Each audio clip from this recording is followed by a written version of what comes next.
Easy to overlook, critical for speed. Let's take a look at one of the skills that can make or break any lap before it even starts. Hi everyone, Andrew here, helping you help your swimmers get faster. We're going to take a look at one of the most important skills that gets very little attention. Breakouts are absolutely critical for two key reasons. One, it helps swimmers maintain their speed that they've developed coming off the wall, which is one of the fastest points in any race.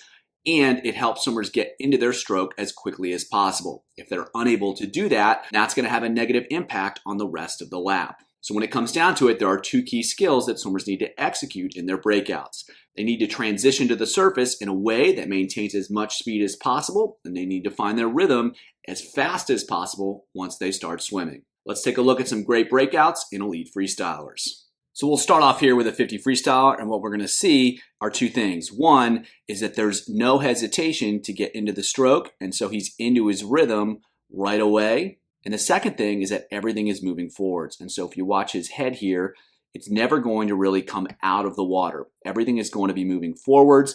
And so during that first stroke, the head position is really stable. That second stroke, he's going to lift up just slightly, and then he's right back into position. And so it's really, really important for swimmers to maintain a pretty neutral body position as they break through. They don't want to break up, they want to break out, and that's going to be absolutely critical for maintaining their speed. If they come up at a really steep angle, and if they really come up high out of the water, one, it's going to be harder to get into their swimming stroke, but two, it's going to create a lot more resistance. So if we can see here, everything is staying level, everything is staying low, and that's going to keep everything moving forward rather than up, and that's going to allow him to get into his stroke faster as well. Another key point is if we watch the legs here, he's dolphin kicking and then he's right into his flutter kick. There's no hesitation there. There's no pause there. And that allows him, again, to one, maintain propulsion through the breakout rather than pausing. But two, it allows him to get into his stroke faster because he's already established a really, really, really strong kick. The other aspect of getting into the stroke well is that when you see, once he decides to start pulling with his first pull, he's getting right into it right away, and he starts the second pull at the same time that he would normally execute the timing on the surface. And so in sprint freestyle, the hands are typically moving in opposition. When one hand's finishing, one hand is beginning the pull, and that's what we're seeing there. And so rather than having a timing that's different than what he'll use when he swims, that allows him to get right into it right away. And as you can see, when he switched to the other side after that first stroke, he's in that same position that he is right here. And so that's exactly what we're trying to get to, is being able to transition right into the stroke right away without any sort of hesitation. That's going to allow him to maintain his speed and get into his surface swimming, because if there's a change in the rhythm, there's a change in the timing, that's going to be more difficult to navigate. And so he's able to get right into it right away, as opposed to kind of spinning his wheels the first couple strokes and then trying to lock in. The big idea is to keep everything moving forwards.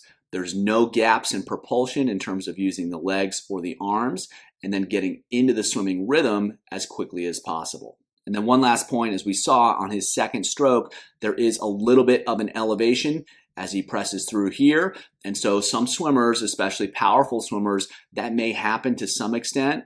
But again, that's not something that swimmers should be trying to do. It may be a natural consequence of how they're swimming or the power they're putting into the water.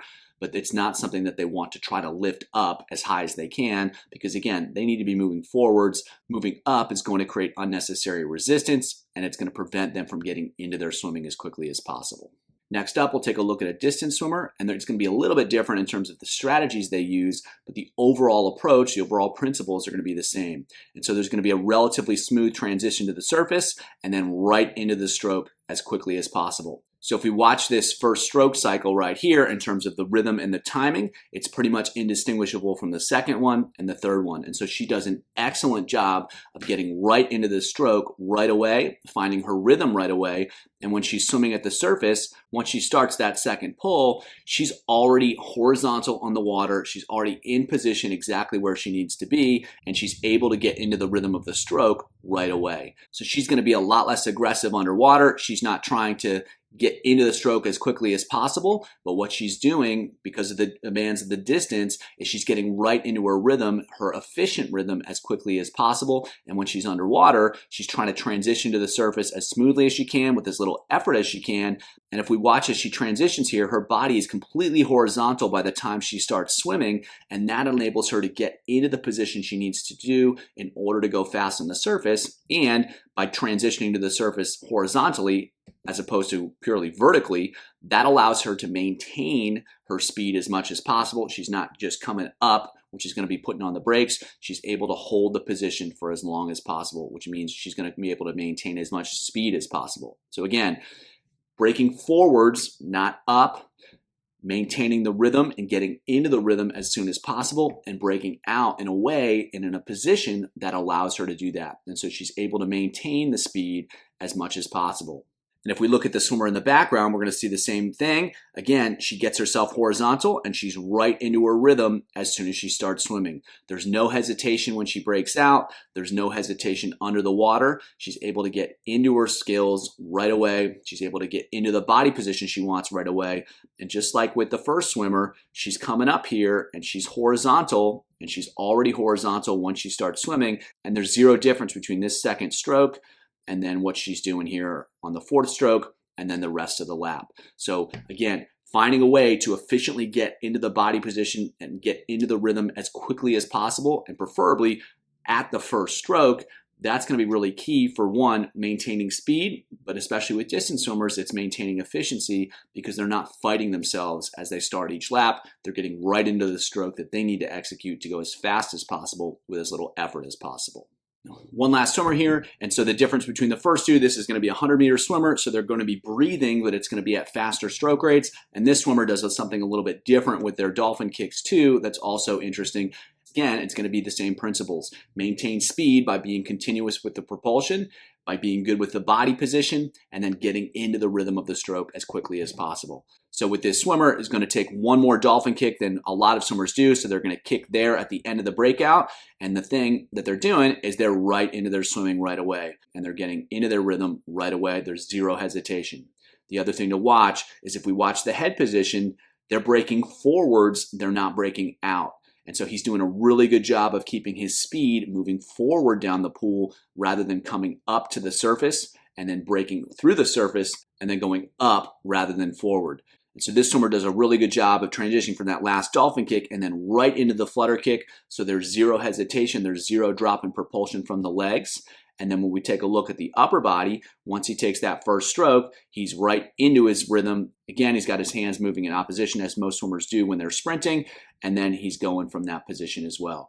And so again, everything's moving forward. There's zero pause during the breakout. There's zero pause when he starts swimming. He's right into his rhythm as possible. Everything is moving as forwards as possible rather than up, and he's being continuous with the propulsion of the legs. Once he decides to pull, there's no hesitation. He's executing it with the timing that he's going to use when he's on the surface, and he's getting right into it right away.